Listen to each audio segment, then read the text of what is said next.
This is literally my food dream. Even before MasterChef, before food was my career, when I was teaching, I was always making the lesson about food when I could.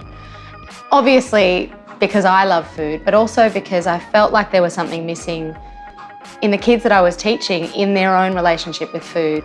But I just assumed that that was part of that fun game that we play with kids where they push the boundaries and we push back. However, I think the game's gone far enough.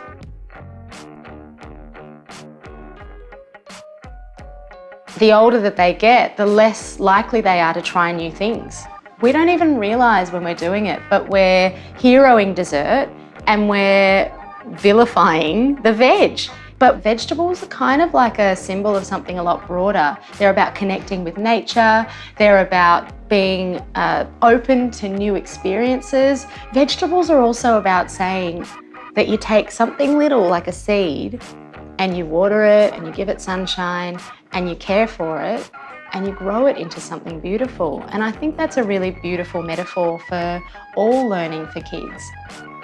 I'd like to think of this show like a salad. There are different vegetables in this salad, there's a dressing in this salad, and each of those vegetables represents a different texture within the show, whether that be an animation or a skit, or even the different characters that we've cast, the different kids. Each of them have something different to bring, which means that whoever's watching it at home is going to find something that they can relate to and something that really resonates for them.